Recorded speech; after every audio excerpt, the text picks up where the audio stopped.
A continuación, vamos a repasar un poco los conceptos y ecuaciones de las superficies extendidas o también llamadas más comúnmente como aletas. Recordamos lo primero, ¿para qué servían estas superficies extendidas? Bien, son ampliamente utilizadas en transferencia de calor y en intercambiadores de calor cuando queremos aumentar el área de intercambio. Normalmente tenemos una superficie que intercambia calor con un fluido en movimiento. Como sabemos, la transferencia de calor por convección se modeliza de acuerdo a esta ecuación: potencia térmica igual al coeficiente convectivo H por el área por la diferencia de temperaturas.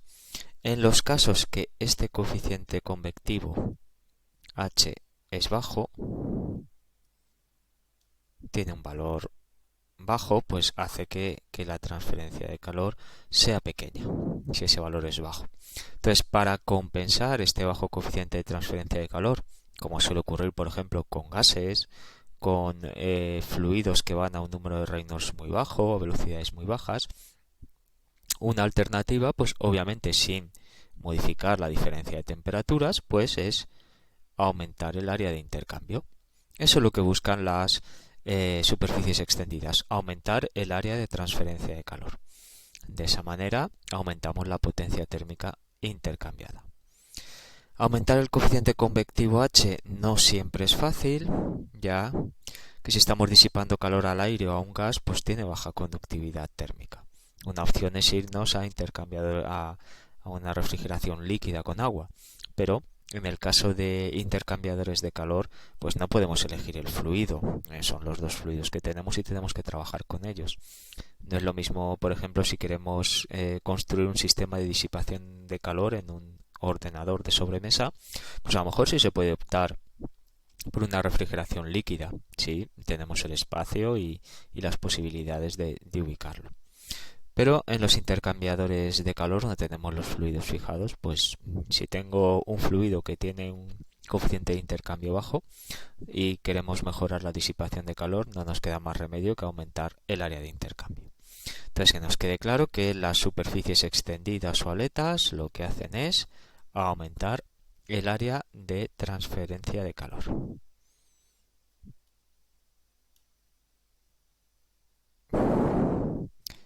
Vale, vamos a poner aquí bien la flecha.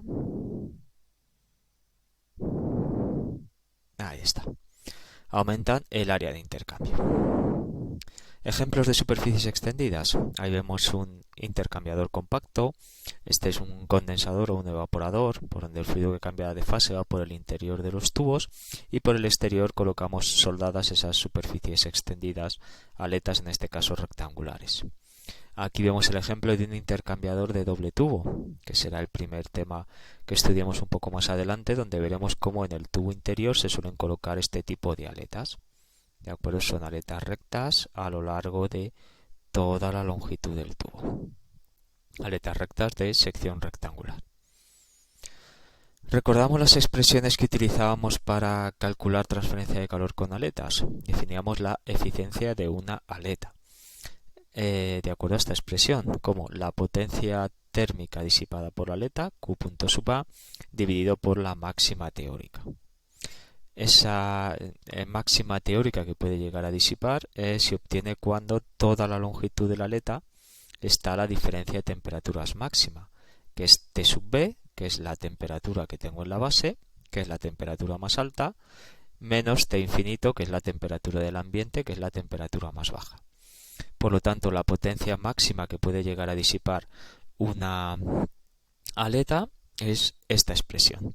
Si somos capaces de determinar, como veremos, ecuaciones para obtener el rendimiento o eficiencia de la aleta, de aquí podré despejar la potencia térmica disipada por una aleta.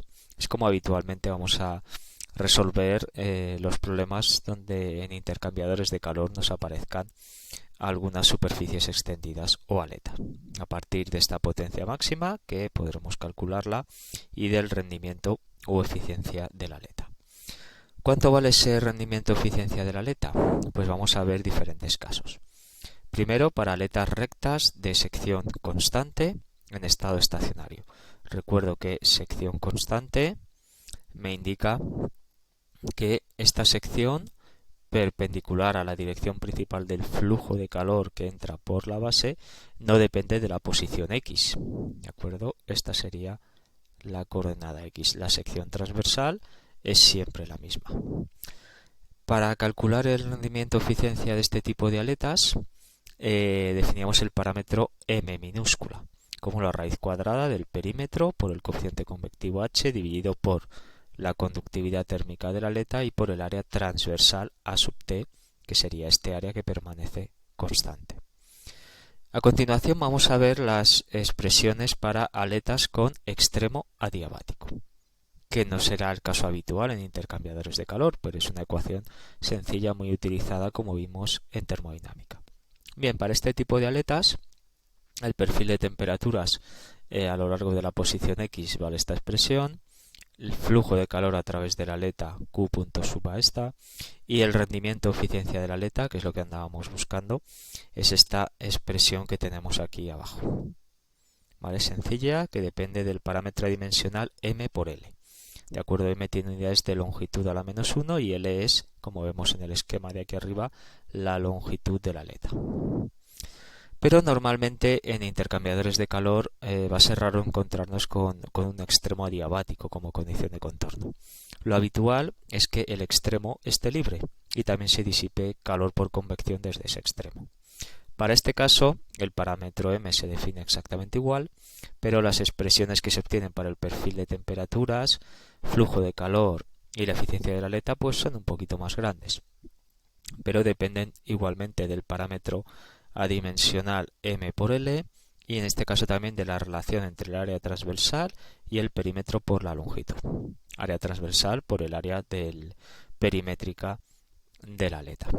Aunque las ecuaciones sean más o menos grandes, como nosotros lo vamos a programar en una hoja de cálculo, si tenemos que trabajar con ellas, no es ningún inconveniente calcular el rendimiento de la aleta de manera correcta. Otra condición de contorno posible es que tenga una temperatura impuesta en el extremo.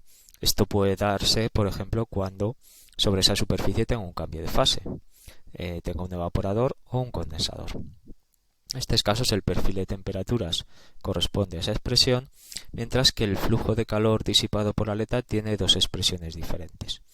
Esta primera si el parámetro adimensional m por L es menor que m por L crítico, que es el arco coseno hiperbólico de 1 menos θL dividido por θ sub b.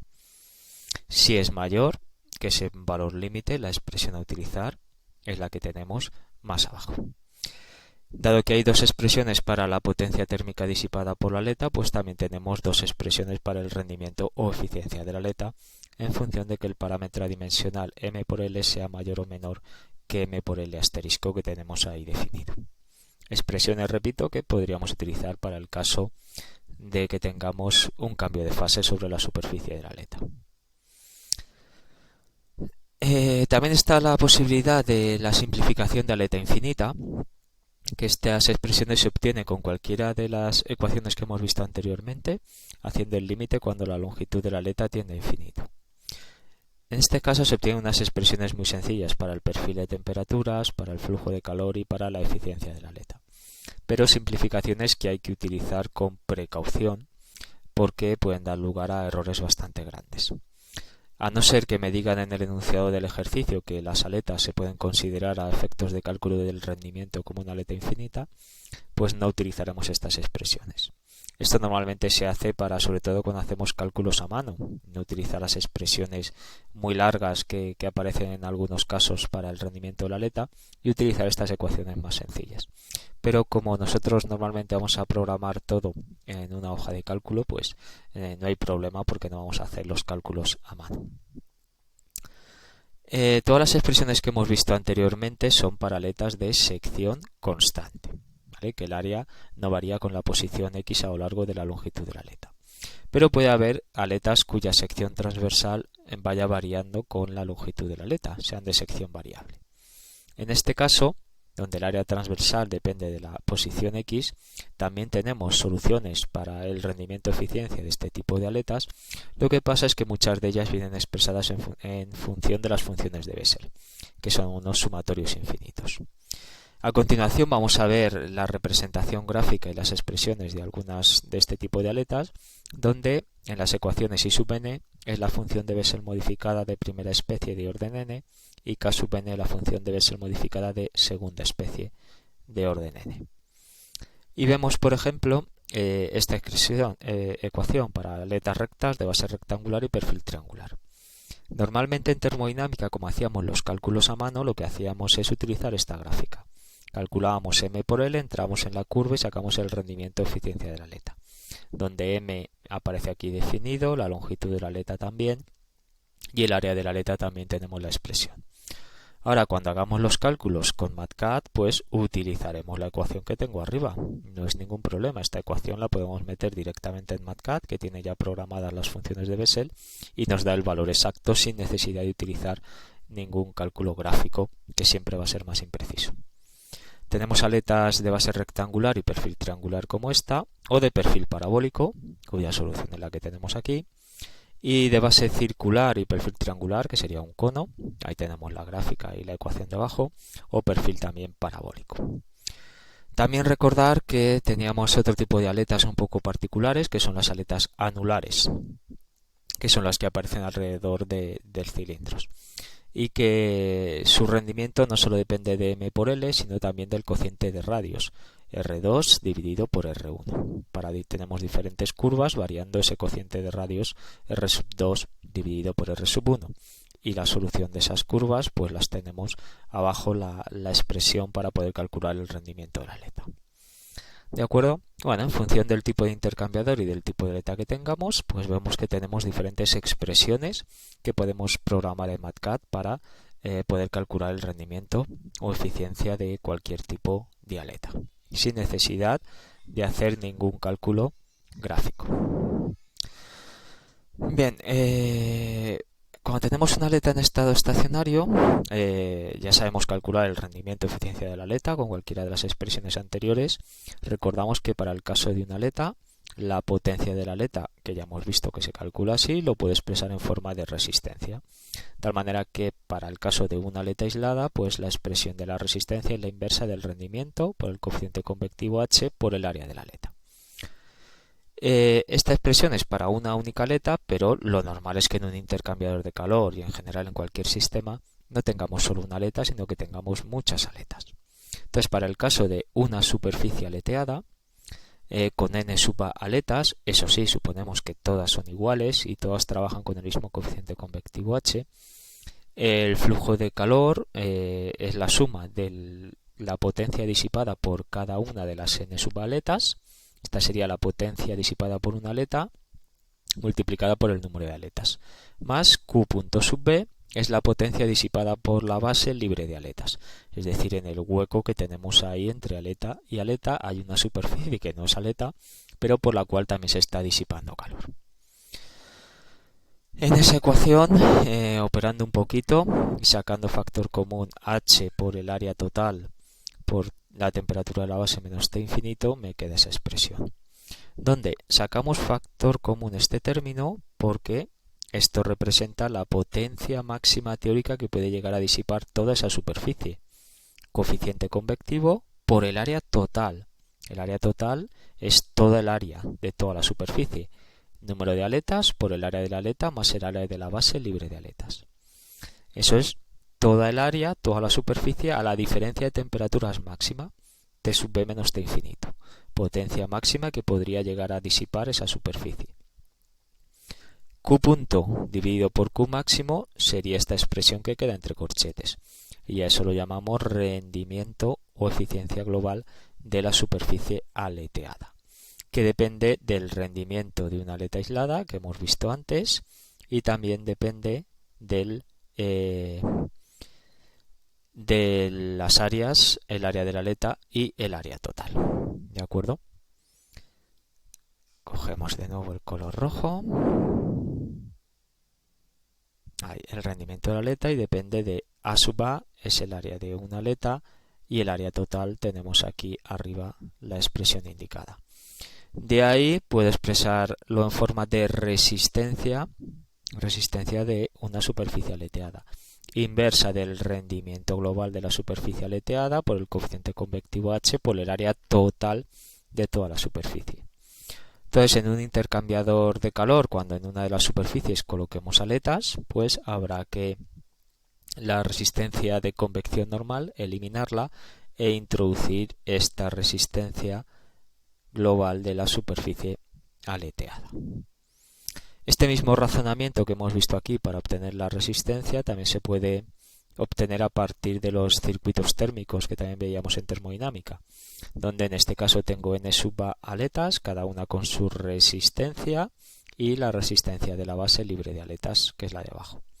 Calculando la resistencia equivalente de todas las resistencias de las aletas en paralelo, se obtendría esta ecuación. Aquí vemos los dos circuitos claramente separados. Por un lado, en color rojo, Q punto sub A sería la potencia disipada por las n sub aletas, y Q punto sub B la potencia disipada a través de la superficie de la base libre de aletas. Calculando la resistencia equivalente de estas dos resistencias en paralelo, se obtiene la misma resistencia de la superficie aleteada que hemos obtenido anteriormente.